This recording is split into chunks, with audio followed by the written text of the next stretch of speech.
testimoni para sahabat Mubadalah. Ya.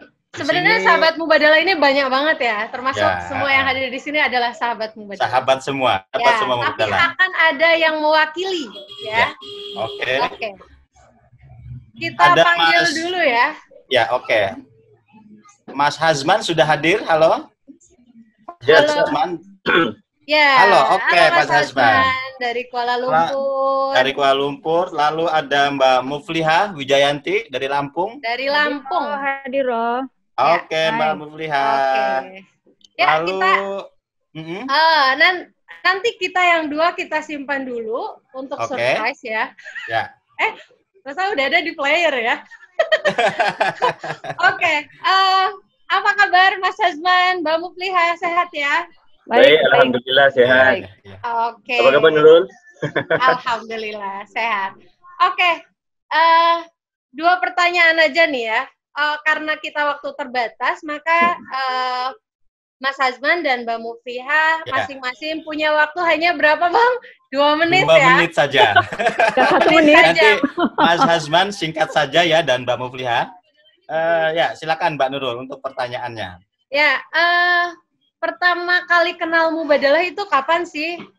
Bisa nggak diceritakan?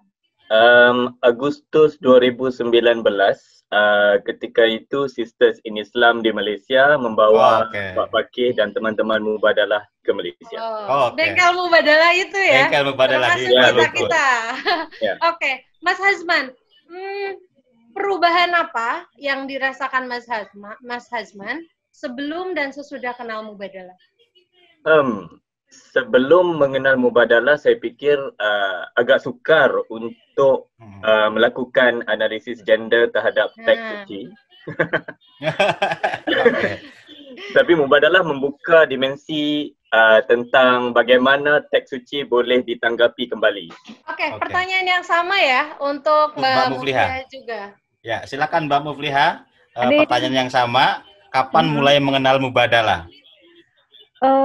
2017 ya, saat ikut penulisan esai perspektif Mubadalah. Pertama kali kenal Mas Dul. Dan sangat dramatis ya Mbak Mufliha ya. Begitulah kira-kira. Ada perubahan apa Mbak? Baik secara gagasan, perspektif maupun gerakan yang dilakukan oleh Mbak Mufliha sendiri.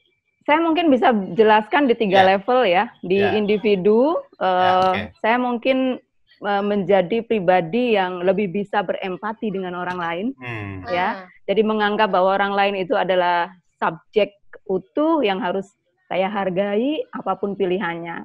Nah, di level keluarga ini tentu sangat berdampak ya ke saya. Ini saya tekankan di relasi saya dengan anak-anak.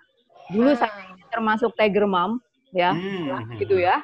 Tapi dengan masuknya Mubadalah di kepala saya, kemudian saya menjadi panda mom, ya.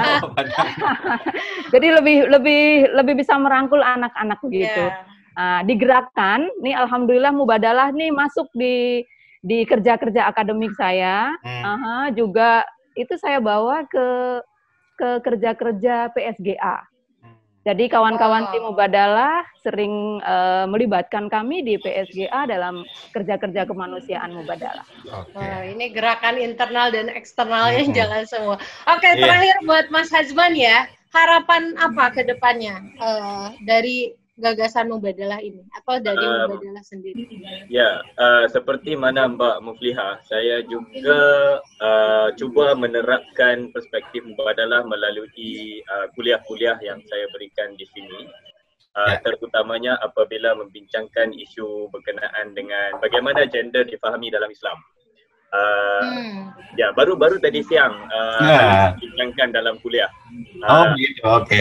kepada student.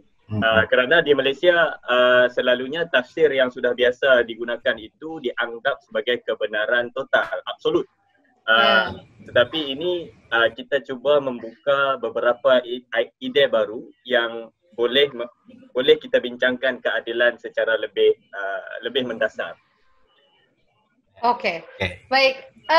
Kalau misalnya Bang Dul, kita lihat dari pengalaman Mas Hazman dan Mbak Mufliha ini, nilai-nilai Mubadalah itu terimplementasikan ya, baik di ruang-ruang akademik maupun di keluarga. Terima kasih Mas Hazman dan Mbak Muflihah. Justru Mbak Nurul, sebetulnya Mbak Muflihah itu ada cerita menarik tentang perkenalan dengan Mubadalah. Mungkin Mbak Muflihah bisa bercerita dari awal perkenalan dengan Mubadalah gimana?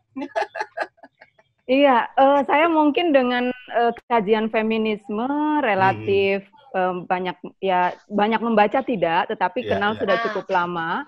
Tapi seringkali dalam batin saya ini bergejolak gitu ya.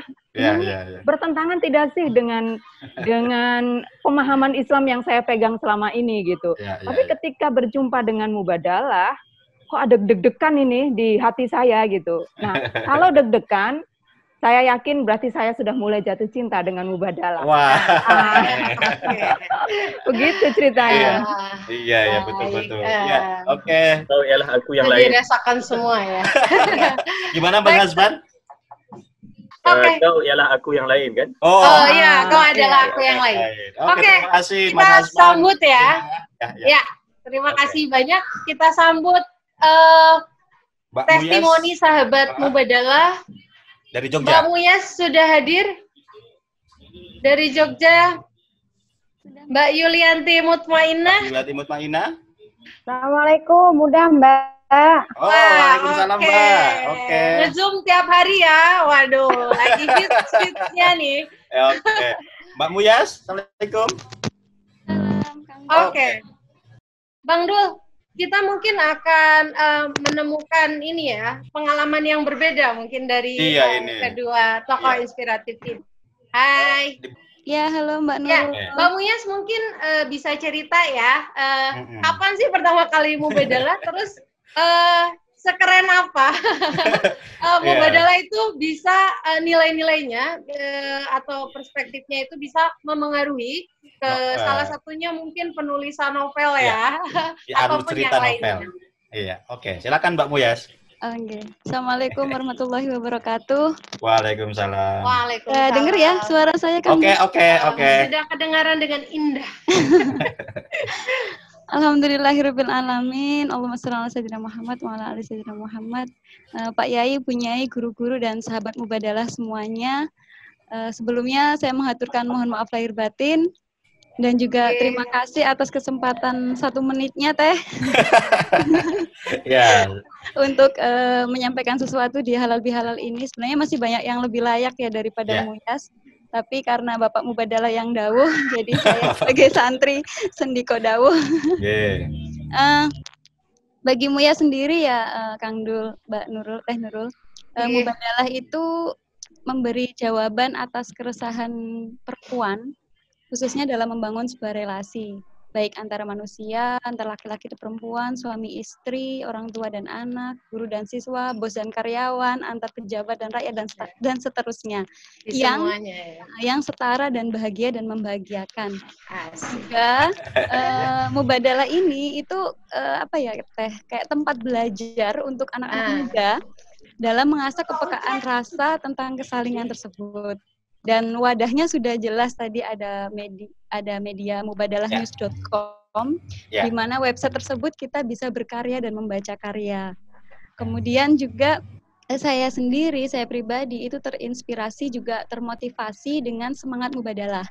Nah, saya merasa bahagia nih Kang karena hadirnya Mubadalah ini. Dengan hadirnya Mubadalah itu saya kemudian meminta izin kepada Bapak Mubadalah untuk saya jadikan sebagai satu momen cerita tersendiri dalam karya sederhana saya, yaitu novel Hilda. Bukan sederhana. Itu kan. Oke. Dan ini Kang, mungkin yang sudah baca novelnya itu ada bab tersendiri tentang buku Qur'an Mubadalah yang menjadi hadiah lamaran untuk Hilda. Ketika ditanyai apakah nggak apa-apa lamarannya ini hanya berupa buku bukan cincin gitu, Hilda menjawab, "Nggih mboten napa-napa. Walau harga buku ini tidak semahal emas, namun nilai yang terkandung dalam buku ini melebihi berlian." Oke. Halo Mbak Yuli. Halo Kak Yuli. Iya, halo. Ya. Halo, assalamualaikum. Waalaikumsalam. Kita tunda dulu ya Mbak Muyas. Kita beralih ke Mbak Yuli. Pertanyaan yang sama ya Mbak Nurul ya ke Mbak Yuli. Kapan sih Mbak Yuli kenal Mubadalah dan juga di apa yang mempengaruhi setelah kenal dengan Mubadalah? Gitu. Silakan. Mempengaruhi enggak gitu atau ada perubahan apa sih setelah kenal Mubadalah gitu? Ya. Gitu ya. Iya. Assalamualaikum warahmatullahi wabarakatuh. Alhamdulillah bisa silaturahmi dengan semua. Minal aidin wal faizin. Mohon maaf lahir dan batin. Mudah-mudahan bulan Syawalnya juga masih hadir ya di tengah-tengah. Masih Mbak. Masih ya. Jadi masih momentumnya masih kerasa. Ya. Saya terima kasih sudah diundang sama teman-teman. Jadi merasa sangat bahagia sekali. Kalau kenal Mubadalah itu pertama kali tahun 2013, saya ingat sekali waktu itu lagi hujan lebat, lalu kita kumpul di Aman, kantor Aman Indonesia, lalu merumuskan kira-kira apa nih, mau bikin websitenya, mau bikin acaranya, apa ya, kontennya, kira-kira begitu. Karena itu bagian untuk menjembatani pertanyaan-pertanyaan ataupun kegelisahan banyak orang tentang konten Islam yang ramah, kemudian tidak berat, bahasanya ringan, kira-kira begitu. Jadi kemudian konsep Mubadalah itu saya ingat sekali itu 2013 itu kumpul di kantor Aman Indonesia. Itu cikal bakalnya. Tetapi kalau kenal sama pelopor Mubadalah itu lama ya, sudah lama sekali sejak tahun 2000-an kalau nggak salah ya, ketika saya pengkaderan ulama perempuan Rahimah pertama kali, angkatan pertama maksud saya. Jadi itu pertama kali kenal Mas Fakih.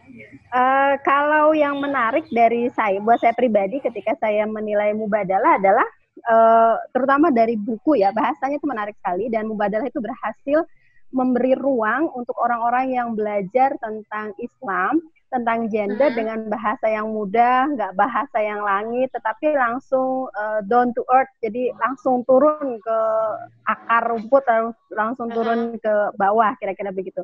Kemudian Mubadalah juga memberi apa ya, ruang baru. Biasanya kami di gerakan perempuan itu kan terfokus pada pengalaman perempuan sebagai sebuah ilmu pengetahuan, dan karenanya pengalaman perempuan itu harus menjadi pengetahuan. Nah, Mubadalah itu memberi catatan baru bahwa pengalaman perempuan penting, tetapi kesalingan itu juga penting. Jadi jangan bersumber pada pengalaman perempuan saja, tapi kesalingan antara laki-laki dan perempuan. Jadi melihat dua arah, dan menurut saya ini adalah sisi positif yang bisa jadi di aktivis, di terutama misalnya saya gitu, terlewat untuk melihat itu, dan Mubadalah bisa mengisi ruang itu. Oke, sip. Ayo, itu mempengaruhi nggak? Iya, oke. Gimana Mbak? Oke, itu mempengaruhi nggak kepada apa namanya, tulisan-tulisan atau gerakan-gerakan yang Mbak Yuli lakukan? Iya, itu mempengaruhi sekali ya. Kalau saya personal sih mempengaruhi secara personal, karena saya jadi ingat sekali nih, Mas Fakih itu kan selalu bilang bahwa ketika kita membaca Iqra bismi rabbikal ladzi khalaq, yang ditemui Nabi ketika setelah menerima wahyu pertama ini adalah perempuan gitu kan. Jadi kemudian itu kita semua menjadi tersadar, saya pribadi, bahwa ada perempuan dalam banyak sejarah, walaupun kita tahu juga banyak tulisan tentang itu, tetapi Mas Fakih itu berhasil menunjukkannya itu dalam sebuah catatan perjalanan yang kita semua tahu, tetapi mungkin kita juga lupa gitu. Jadi buat saya pribadi, ketika saya ngomong soal pengalaman perempuan, pada saat yang sama saya harus ingat ada kesalingan di sana. Nah, kesalingan ini sangat membantu saya secara personal gitu, Mas. Oke, terima kasih Mbak Yuli. Ya, harapannya apa? Kita beralih ke Mbak Muyas. Harapannya apa Mbak Muyas ke depannya? Harapannya terhadap gagasan dan gerakan Mubadalah ini. Harapannya gagasan dan gerakan Mubadalah ini dikenal lebih luas lagi, bahkan mungkin sudah dikenal luas ya, tapi harus lebih luas lagi. Makin luas lagi. Makin luas lagi. Ini Teh sama Kang Dul, boleh nggak ini izin memberi tepuk Mubadalah? Oh gitu, oh iya. Ya silakan Mbak. Jadi Seperti yang dikatakan Abang Gias dan juga Dek Mazda gitu ya. Mari menjadi bagian dari kebaikan. Kepuk Mubadalah, keadilan kesalingan pondasinya. Saling cinta, saling sayang, saling setia. Aku adalah kamu, kamu adalah aku. Bahagia dan membahagiakan. Oke. Iya, Kepuk Mubadalah ini pertama kali di Festival Mubadalah ya, Mbak Muyas ya? Iya, benar. Tahun 2019. yang menciptakannya. Iya. Oke, terima kasih semuanya Mas Hamdan. Terima kasih Mbak Yuli, Mbak Muyas. Oh, Mbak Nurul, saya lupa bilang. Iya, kalau harapan ya. Aku belum tanya harapan. Oh iya, silakan Mbak. Iya, saya berharap sekali karena dua hal ya kepada Mubadalah. Yang pertama dai dan yang kedua adalah dakwah. Nah, Mubadalah secara dai dan dakwah. Betul. Jadi secara organisasi maupun secara individu, Mas Paki, saya ingin bicara dari secara organisasi. Mubadalah berhasil menciptakan tiap orang yang ada di Mubadalah itu sebagai seorang dai. Jadi manusia diciptakan di muka bumi itu sebagai khalifah, menyampaikan gagasan-gagasan baik, menyebarluaskan informasi baik, dan itu keberhasilan Mubadalah. Jadi semuanya itu rata. Saya lihat semua orang di Mubadalah itu punya panggung yang keren-keren, dan itu tidak banyak saya pikir organisasi yang punya gagasan maupun punya memberikan kesempatan buat semua tim di internalnya untuk melakukan itu, dan Mubadalah berhasil untuk itu. Itu yang pertama. Yang kedua, dari segi dakwah, Mubadalah berhasil memadukan antara lisan dan tulisan. Jadi apa yang diucapkan dengan apa yang ditulis itu bisa seia sekata. Nah, Mubadalah juga berhasil mewujudkannya itu baik dalam konten-konten melalui lisan maupun konten-konten melalui tulisan, dan itu yang memang sangat kita harapkan supaya sumbangsih dari Mubadalah ini benar-benar dirasakan oleh manfaatnya oleh banyak pihak, terutama kami yang jauh dari Cirebon dan ketemu hanya virtual atau ada acara. Jadi konsep-konsep yang isi oleh Mubadalah itu sangat berkontribusi untuk maslahat banyak orang. Dan yang terakhir adalah semoga Mubadalah selalu istiqomah. Amin. Terima kasih Mbak Yuli atas harapannya dai dan dakwah untuk para sahabat Mubadalah. Baik. Ya, itulah testimoni ya dari sahabat-sahabat Mubadalah. Mubadalah dari Malaysia, Lampung, Jogja, dan Jakarta. Ya, semoga mewakili seluruh sahabat Mubadalah sedunia. Sedunia. Oke.